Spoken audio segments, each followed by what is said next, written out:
मर्यादा भंग नहीं होनी चाहिए। पुण्यात्माओं, आप इस काल के जाल से अपरिचित हो, इस कारण से इस मार्ग को इतना सीरियसली नहीं लेते। आप केवल पहले आते हो सुख के उद्देश्य से कि मेरा ये हो जा, बेटा हो जा, बेटी हो जा, कार हो जा, कोठी हो जा, टोटा दूर हो जा, कर्जा उतर जा, छोटा मोटा को शारीरिक कष्ट है वो दूर हो जा। ये तो आपको फ्री ऑफ कॉस्ट होगा यदि आप सच्ची श्रद्धा से भक्ति करनी प्रारंभ कर दोगे। फिर कुछ दिनों के बाद आपको यहाँ इसलिए बुलाया जाता है, भाई हर महीने आना है, दूर देश के हैं वो चल दूसरे महीने 1 महीना छोड़ कर आ जाए, 2 महीने छोड़ कर आ जाए। आपको इसलिए बुलाया जाता है कि ताकि आप इसको इतना सीरियसली नहीं लेते, क्योंकि आप इस मार्ग से परिचित नहीं हो। आपको यहाँ बुलाया इसलिए जाता है क्योंकि आपको वहां अपने घर से जब चलते हो तो 1 हफ्ता पहले आप परमात्मा के दरबार में पहुंचने के लिए चिंतित हो जाते हो। तो आपकी वो चिंतन भी मालिक के पुण्य में लग जाता है। कोई कार्य को आगे पीछे करते हो, किसी से छुट्टी लेते हो, घर वालों को मीठा बोलते हो कि मैंने जाना है, कहीं ये ना कर दे, और फिर आप वहां से यहां तक आते हो। नंबर 1 तो आपको धनी बनाना है, राम नाम का, भक्ति का धनी बनाना है।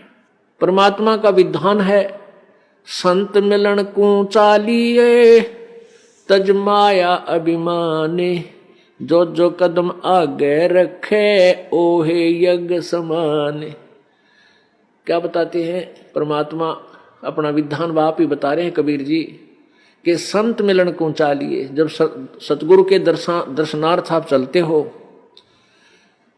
अभिमान तज माया अभिमान, किसी प्रकार का भी आप में अभिमान नहीं होना चाहिए, ना धन का हो, ना पद और पोस्ट का हो, किसी प्रकार का नहीं हो।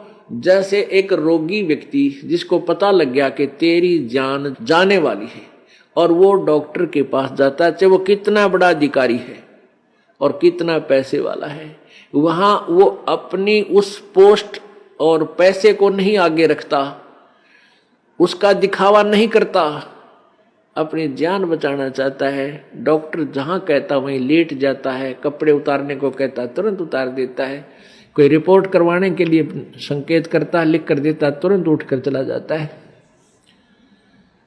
तो पुण्यात्मा, सच्चे दरबार में जब भगत आवे, उसका दृष्टिकोण, उसका उद्देश्य,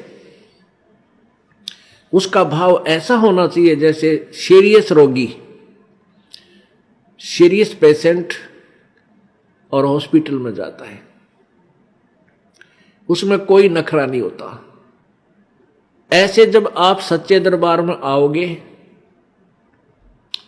आपको कितना पुण्य मिलेगा कि जहां से आप चले हो यहां तक आने के जितने भी आपके कदम, यानी जितने कदम बनते हैं, इतने यज्ञ के तुल्य आपको पुण्य मिलेगा उसको जो यानी निष्कपट भाव से आता है और निर्भिमान होकर आता है, जैसे रोगी जाता है हॉस्पिटल में।